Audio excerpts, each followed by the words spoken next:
Hey guys, what's going on? Blaine back for another Netflix review, and today I'm going to be talking about Remember.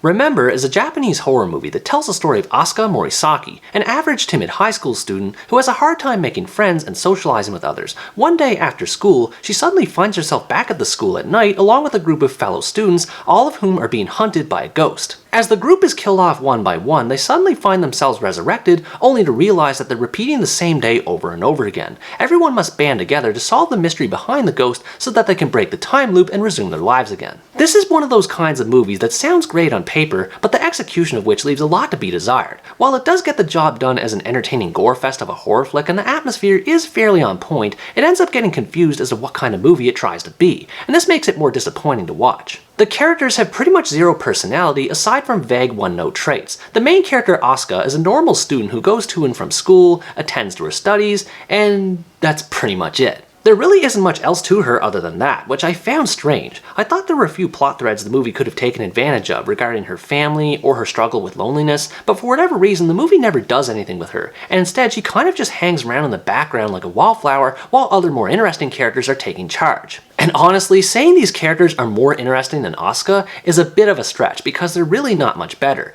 Every single one of them is little more than a stereotype, with Takahiro being the star athlete, Shota being a nerd, Rie being a beauty queen, Atsushi being a mysterious enigma, and Rumiko being Rumiko. By themselves, these characters are far from remarkable and some almost entirely pointless. Atsushi is absent for most of the first half of the movie, while Takahiro is the only character that seems to display any sort of drive or personality, and everyone else just tags along and does what he does. The overall characterization just felt weak in general. As they spend more time together, they start to bond through the crisis, and this was actually a good idea, though not executed the best. For one, it makes their interactions with each other a lot more memorable, as they apply different strategies to survive and work together to solve the mystery behind the ghost. More importantly though, I like the fact that these characters are almost complete strangers with each other, and yet they're able to overcome their differences to unite in a common goal. This results in them becoming best friends, which at first makes it feel like more of a true survival situation as the tension ramps up once things start to become worse for them. As their situation becomes worse though, so does the rest of the movie as a whole. Because the group is stuck in a time loop, they never have to worry about being killed off permanently, at least until later on anyway. So despite being stuck in a terrible situation, they don't have any actual sense of urgency to get out of their circumstances.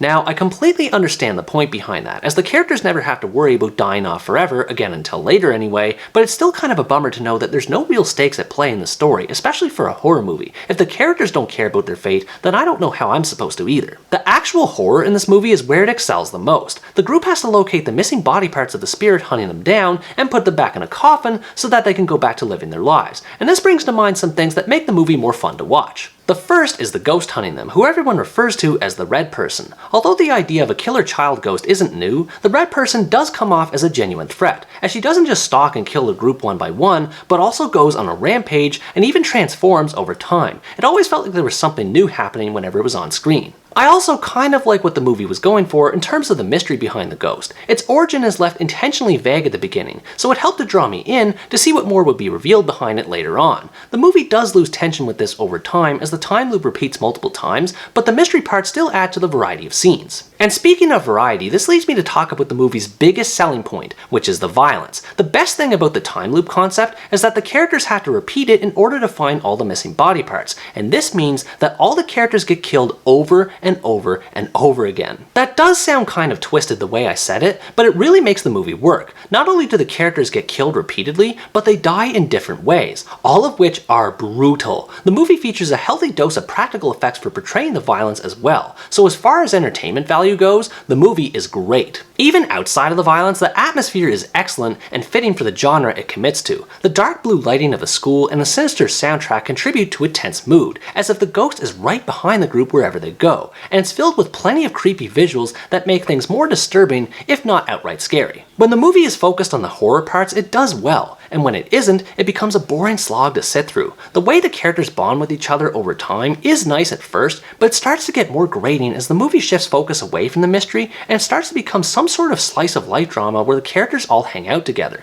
and it feels like a completely different movie. The tonal shifts that it experiences in this regard leave it facing a full-blown identity crisis that it never recovers from. I like watching dramas and horror flicks, but I rarely find that these two genres work well together, so it's frustrating to see a movie like this be so polarized in its presentation because one part clearly works better than the other. And when so much of its focus is pulled away from the horror and mystery, it leaves those parts lacking in the end. I walked away from this movie irritated from its plot holes and feeling like I had more questions than answers. As a pure gore fest, it does meet the mark, but it's disappointing to think of what more it could have been. Overall, Remember is a fun but unremarkable horror flick that fails to take advantage of its central concept to any meaningful degree. If you like horror movies and just want to turn your brain off and watch a bloodbath, this movie should scratch that itch. If looked at as just mindless entertainment, the movie works well enough, but it clearly tries to be something more with its character dynamic, which simply doesn't work due to the lack of character development and weird genre shifts. It's okay, but contrary to its title, it's also forgettable. What did you think about this movie? Did you enjoy the brutal violence in it, or were you also disappointed by its hybrid presentation? Let me know in the comments below. Anyways guys, that's going to wrap up my review of Remember. Thanks for watching this video, I hope you enjoyed it, and as always stay tuned for the next part, where next time I review the Mexican comedy drama, All the Places. Bye bye!